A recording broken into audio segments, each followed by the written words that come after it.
Noong araw na nakatakda nilang makuha ang kanilang mga kakayahan at papunta sina Light at ang kanyang kababatang si Lena sa simbahan para simulan ang seremonya, habang naglalakad ay masigla nilang pinag-uusapan ang mga kakayahang nais nilang makuha. Matagal ng pangarap ni Light na maging isang adventurer kaya't masaya na siya basta't makakuha siya ng kahit anong kakayahang may kinalaman sa pakikipaglaban, samantala si Lena ay hindi ganoon kapinipili kung anong kakayahan ang makukuha niya, basta't makakasama niya lang si Light. Gayunpaman ay medyo kinakabahan si Lena dahil walang nakakalam kung anong kakayahan ang makukuha nila hanggang sa makain ng prutas, pero kumpiyansa si Light na makakakuha sila pareho ng magagandang kakayahan. Nang pumasok sina Light at Lena sa simbahan noong araw na iyon at ipinaliwanag ng banal na madre kung paano gumagana ang mga prutas ng kasanayan, makakakuha ka ng kakayahan sa oras na kainin nila ang prutas at magagarantiya nito magkakaroon sila ng trabaho sa kahit anong larangan may kaugnayan dito, lahat ito ng walang mabigat na utang. Sa eskwela ay pinayagan silang pumili ng kahit isa sa mga prutas upang makuha ang kanilang kakayahan ngunit may isang patakaran na kailangang sundin sa lahat ng pagkakataon, isa lamang ang prutas ng kasanayan na maaari mong kainin sa buong buhay nila at dahil kung susubukan nilang kumain ng pangalawang prutas, ito'y magdudulot ng lason. Maraming tao na namatay dahil sinubukan nilang kumain ng pangalawang prutas matapos hindi magustuhan ang kanilang nakuha na kakayahan, kaya't gusto ng banal na tagapagsalita na maging malinaw na ang pagkain ng higit sa isang prutas ay may 100% na tsansa ng pagkamatay. Nagulat siya nang marinig niya kung gaano kadelikado ang mga prutas ngunit hiniyak na banal na tagapagsalita na basta't hindi siya kakain ng pangalawa at magiging ligtas siya, matapos ang babala ay sinabihan sila ng banal na tagapagsalita na pumili na ng kanilang prutas. Naunang lumapit siya ay kumuha siya ng kagat mula sa isa sa mga prutas at agad niyang naramdaman ang pagbabago sa kanyang katawan, isang nakakasilaw na liwanag ang lumitaw at biglang huminit ang katawan ni Lena, napagtanto ng banal na tagapagsalita na ito ang maalamat na sword saint skill na isang napakabihirang kakayahan na hindi niya inasahang makikita sa personal. Dahil dito, nakatakdang maging isa sa mga pinakadakilang adventurer sa bansa si Lena at tuwang-tuwa si Light para kay Lena. Kaya binati niya ito sa kanyang kamanghamanghang kakayahan at ngayon ay siya naman ang susunod at doon ay lumapit siya sa altar at pumili ng sariling prutas, humaasang makakakuha siya ng isang disenteng kakayahan sa labanan upang makatulong kay Lena. Gayunpaman nang kadating niya ang prutas at pumasok ang kakayahan sa kanyang katawan ay nalungkot siya na marinig na ang nakuha niya ay isang insect master na kakayahan, sinubukan ng banal na tagapagsalita na magbigay ng suporta ngunit malinaw na ang tanging laban na magagawa ni Light ay laban sa mga peste sa bukid. Wasak ang puso ni Light dahil tila nawasak na rin ang kanyang pangarap na maging isang adventurer. Nagmakaawa siya kung pwede ba siya muling kumain ng prutas ngunit malinaw ang sinabi ng banal na tagapagsalita tungkol sa 100% na tsansa ng pagkamatay, kaya't ayaw niya itong pahintulutan. Sinubukan ni Lena na aliwin si Light at sinasabing mananatili siya sa nayon at putulong magtanim ng prutas dahil hindi mahalaga sa kanya kung ano ang ginagawa nila, basta magkasama sila ngunit hindi matanggap ng banal na tagapagsalita ang ganitong uri ng pagmamahalan at sakripisyo. Ang sword saint skill ni Lena ay isang bihirang biyaya na nangyayari lamang isang beses sa isang dekada. Hindi niya hahayaang masayang ang ganitong talento sa pagiging isang magsasaka at ipinilit ng banal na tagapagsalita na si Lena ay maging isang adventurer para sa ikabubuti ng bansa. Sa katunayan ay dadalhin niya si Lena sa Royal Capital Caudad upang masisimulan ang kanyang pagsasanay doon. Walang lakas ng loob si Lena na tanggihan ang kagustuhan ng banal na tagapagsalita kaya't napilitan siyang sumama. Ngunit bago siya umalis ay ipinangako niyang babalik siya para kay Light balang araw at lumipas ang 3 buwan mula sa mahalagang araw na iyon, at doon ay sinisikap ni Light na tanggapin ang kanyang sitwasyon sa pamamagitan ng pagsisikap bilang isang magsasaka. Ginagamit niya ang kanyang kakayahan upang mapalaki at mapaganda ang mga mani at kapag nahinog na mga ito ay ibinibenta niya mga ito sa bayan. Hindi naman ganun kasama ang kanyang buhay basta iniiwasan niyang isipin ang mga negatibong bagay. Habang papunta siya sa bayan upang magbenta ng mani at napansin niya maliit ang mga ito kaya kakaunti lang ang bayad sa kanya. Sa kanyang pag-uwi ay nakita niya ang isang poster na may balita tungkol kay Lena at sa loob lamang ng 3 buwan mula nang umalis siya sa nayon, na-promote siya bilang isang S-rank adventurer at napakahusay ng kanyang ginagawa. Masaya si Light para kay Lena ngunit ang pag-alam kung gaano siya kaprogresibo ay lalo lamang nagparamdam sa kanya ng pagkabigo. Pakiramdam niya ay isa siyang malaking pagtatalo at bagamat alam niya mula siyang kakayahan para maging adventurer, patuloy pa rin siyang nagsasanay araw-araw sa pag-asang baka natural na ma-unlock niya ang isang sword skill o iba pang kakayahan. Paulit-ulit niyang hinahampas ang isang tuhod ng puno gamit ang espada at naniniwalang kung mahahati niya ito, sapat na siyang malakas upang maging isang adventurer sa sariling pagsisikap at gayunpaman, hindi laging nagbubunga ang pagsusumikap kaya't ang tanging nakuha ni Light mula sa kanya mga pagsasanay ay mga pasa sa palso. Napaupo siya sa lupa at lugmok sa pagkatalo at nagsimulang mag-isip kung naaalala pa kaya siya ni Lena. Sinabi ni Lena na babalikan siya pero sa lahat ng tagumpay at yaman na nakuha nito, hindi siya magtataka kung nalilimutan na nito ang kanyang pangalan at mukha. Biglang lumapit ang isang batang babae na naglangalang Alo kay Light at dala ang isang tasa ng tubig para sa kanya. Si Alo ay halos hulila at dahil ayaw abalahin ang punong bayan ang sarili dito kaya kiniwan na lang siya sa pintuan ni Light isang araw. Nakita ni Light na wala na mapupuntahan si Alo kaya pinatuloy niya ito at mula noon ay magkasama na silang naninirahan. Sinabi ni Alo na tapos na siyang maghanda ng hapunan kaya't kung gusto ni Light ay pwede na siyang kumasok upang kumain. Masayang pumayag si Light at sa unang kagat niya ng pagkain at habang kumakain siya ay tinanong ni Alo kung kumusta ang ani nila ngayong araw at sinabi ni Light na maganda ang kita nila ngayon, lalo na't nakatuon na siya sa pagtatanim ng scale fruits kamakailan. Pinapaalala rin niya na inilagay niya ang mga scale fruits sa mga kahon na malinaw na may malkang bungo kaya't sa kahit anong sitwasyon ay hindi dapat kainin ni Alo ang mga iyon. Hindi alam ni Alo na delikado pala ang mga scale fruits, kaya't napakahalaga ng babala ni Light o sana nga naging mahalaga ito dahil sa isang oras na ang nakalipas. Naikumpisa ni Alo na ginamit niya ang ilang scale fruits upang dawin ang nilagang kanilang kinakain ngayon. Biglang nataranta si Light at nagtanong kung sigurado ba si Alo na gumamit siya ng scale fruits at tumatamo si Alo. At ayon sa sinabi ng banal na tagapagsalita na ang pagkain ng pangalawang scale fruit ay tiyak na magdudulot ng kamatayan. Biglang naramdaman ni Light na umihinit ang kanyang katawan at may masakit siyang naramdaman sa dibdib, kaya tinakala niya ito na ang kanyang katapusan at bumagsak siya sa sahig at sa kanyang huling hininga. Humingi siya ng paumanhin kay Alo at sinabi niya na kasalanan niya ito dahil inasahan niya maiintindihan ni Alo ang mga malta kahit hindi pa ito marunong magbasa.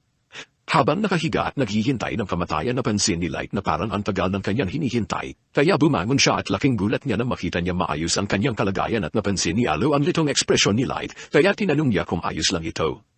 Dito lalong naguluhan si Light at kumain siya ng pangalawang scale fruit na dapat ay nakamamatay pero bakit buhay pa rin siya. Biglang nakaramdam si Light na matinding sakit ng ulo at naramdaman niya ang lakas ng isang bagong kakayahan na pumapasok sa kanyang katawan, kasabay nito si Alo naman ay biglang nakaramdam na matinding kirot sa kanyang katawan. Dahil kumain din siya ng nilaga at ibig sabihin ay makakakuha rin siya ng kakayahan. Bigla na lang nakita ni Alo ang mga salitang lumulutan sa harapan ni Light at binasa ang impormasyon tungkol sa kanyang Knockmaster skill. Bukod sa kakayahan magpatubo ng mga mani at ang skill ni Light ay nagbibigay rin sa kanya ng immunity sa lahat ng lason na may kinalaman sa mani. Nagulat si Light at tinanong si Alo kung paano niya nalaman iyon at sinabi ni Alo na nakikita niya ang mga salitang lumulutang sa hanin. Kaya't napagtanto ni Light na nakakuha si Alo ng appraisal skill at patuloy na binasa ni Alo ang impormasyon ni Light at binanggit nito may pangalawa na itong kakayahan at ito ang Sword God. Ang Sword God skill ay lubos na nagpapalakas sa lakas ng pag-atake ni Light kapag may hawak siyang espada at pinapataas din ito ang kanyang resistensya sa mahika. Kung totoo ang sinabi ni Alo ay posibleng natupad na ang pangarap ni Light.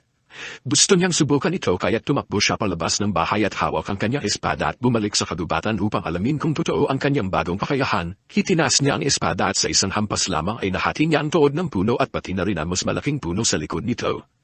Sa puntong ito ay malinaw na napakalakas na ni Light at kinabukasan ay pumunta si Light sa bayan upang magtungo sa guild at maging isang adventurer. Sobrang excited siya dahil matagal na niyang pangarap ang makarating dito. Ang una niyang napansin ay ang notice board na puno ng mga bounty quest.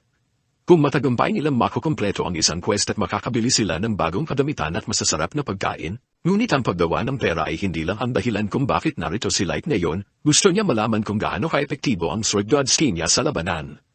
Kung maganda ang resulta ay maaaring maging opisyal na adventurer na siya. Sinabihan ni Light si Aya na maupo muna sa isang upuan at maghintay habang kumukuha siya ng quest sa front desk. Habang wala si Light, dinamit ni Aya ang kanyang appraisal scale upang suriin ang lahat ng tao sa loob ng guild.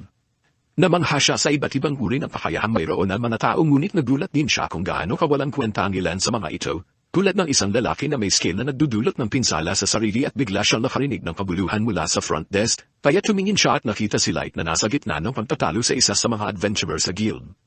Nakilala ng lalaki si Light bilang ang lalaking laging nagbebenta ng mani sa merkado at tinawag niya mahina si Light at sinabing wala itong karapatan sa guild. Pero hindi pinansin ni Light ang panlalait nito at sinabi lang kay Aya na pwede na silang humalis. Nainsulto ang lalaki dahil hindi siya pinansin ni Light kaya't ang normal na reaksyon niya ay subukang atakihin si Light gamit ang kanyang espada. Ngunit dahil sa Sword God skill ni Light napabuti rin ang kanyang reflexes kaya't madali niya naharang ang pag-atake at nagulat ang lalaki dahil hindi na inakalang kaya itong gawin ni Light. Mukhang handa pa siyang kumuha ng kasong pagpatay sa araw na iyon. Nakita ng mga kaibigan ng lalaki na kayang ipagtanggol ni Light ang sarili kaya't pinilit nila siyang umatras dahil hindi ito laban na kaya niya ipanalo. Sinubukan ng lalaki na ang pangalan ay Jean na gawing biro ang kanyang ginawa at sinabing hindi niya talaga intensyon na saktan si Light. Umalis na sila ng kanyang mga kaibigan upang gawin ang kanilang unang misyon at hindi nagtagal. Humalis din sina Light at Aya matapos makuha ang kanilang quest at pumunta sila sa Rocky Plains at sobrang excited si Light dahil maaaring makita niya sa wakas ang isang halimaw sa personal. Dahil delikado ang lugar na iyon at sinabihan niya si Aya na manatiling malapit sa kanya at hindi nagtagal, nakita nila ang kanilang target na isang slime monster na nasa malayo. Naghanda si Light na labanan ito at dahan-dahan siyang lumapit upang subukang sorpresahin ito, ngunit napansin pa rin siya ng slime.